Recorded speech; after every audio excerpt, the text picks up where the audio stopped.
Hi, everybody. Ian Bremmer here, and a quick take to kick off your week.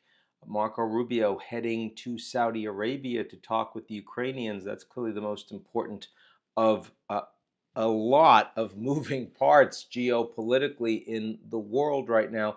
I say that because so much of what the Americans decide to do and not do with the Ukrainians is going to have massive impact on the transatlantic relationship, on NATO, on US-Europe relations, and on the nature of what has been the most important collective security arrangement in the world and is now experiencing crisis.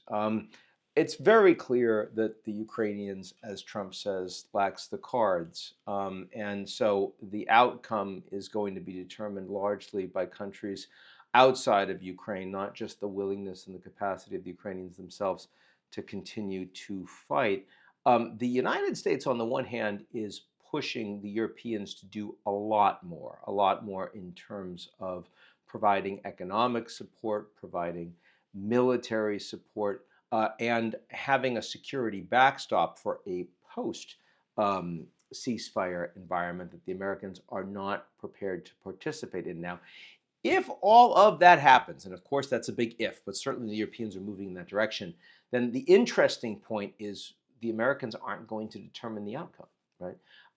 In the sense that the ultimate ceasefire terms will be driven not by the United States, who's basically saying we're washing our hands of it, but instead by the Europeans and the Ukrainians in concert with Russia. And first of all, that's analogous to what's been happening in the Middle East. Everybody remembers that Trump said we're going to own Gaza and all the Palestinians are going to leave. And of course, that's not where we're heading. And the eventual outcome will be determined overwhelmingly by the countries that are prepared to spend the actual money and provide the security and figure out the politics. And that means the Arab states, that means Egypt and Jordan, it means Saudi Arabia and the UAE, and it means the potential for blocking by Israel. That's the environment that we are increasingly going to be seeing on the ground in Ukraine, that the Europeans are going to be doing the driving. The Ukrainians are going to have to align with that, and the blocking potentially by Russia. The big difference, of course, is that in the case of Ukraine, the United States is also very interested in doing a deal with Russia over the head of the Ukrainians and the Europeans. There's no equivalent in the Middle East at all. And here, the reason it's so important is because the ability of the Ukrainians to continue to engage in their willingness with the US and Europe will determine in large part whether a deal between the US and Russia involves a ceasefire with Ukraine or doesn't. That if Trump can say, hey, the reason we didn't get a deal and the reason they're still fighting is because Ukraine refuses to be a part of it, then a deal with Russia is actually much easier to get to by Trump because it involves just re-engagement diplomatically, investment by the US and Russia, joint projects, reopening of arms control conversations, and doesn't involve a Ukraine ceasefire. Trump has said not only does Ukraine not have cards, but Russia doesn't have cards. Of course, the reality is that if the Russians are willing to do the fighting for a longer period of time and the Americans don't care and the Europeans can't stand up, then the Russians are the ones with the cards, right? I mean, that is where we are heading. And if the Americans are prepared to do a deal with the Russians, irrespective of what happens on the ground in Ukraine, and that is being tested very much over the coming days, that's perhaps the most important outcome of what we see from the U.S.-Ukrainian talks in Saudi Arabia, then the transatlantic relationship is in a lot more trouble than it is right now. So I think those are the pieces that we're talking about here.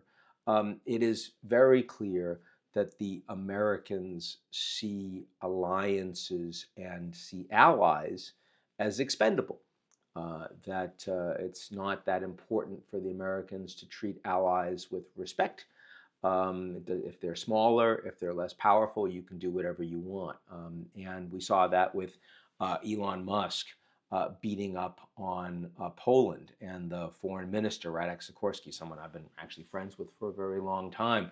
And I think that's not a smart way to conduct business. Poland's been a steadfast ally. They're spending upwards of 4% of their GDP on defense, heading towards 5% going forward. They've housed millions of Ukrainian refugees. They've done far more on the ground in Ukraine per capita than the Americans have on pretty much every front. And also, by the way, there are a lot of Polish Americans that vote, and some of them vote Republican, and far more important than the Ukrainian vote, for example. And that seems to matter too, but maybe not to Elon. I think that these sorts of insults are unnecessary and they damage American allies. But I think the Trump administration's perspective is, as long as the U.S. is the most powerful country in the world, that America alone is stronger than America with friends. It's probably the area of greatest geopolitical disagreement that I have with this administration. But we will see how it plays out. I certainly agree that there will be a lot of wins that we will continue to see, because less powerful countries do not want to get into a big fight with the United States. But long term, I think this is going to play out badly. And I particularly think that's true in the transatlantic relationship, where permanent damage is being done, irrespective of what happens after Trump. Anyway, a lot to talk about, a lot of moving pieces. We'll talk real soon, and that's it for me.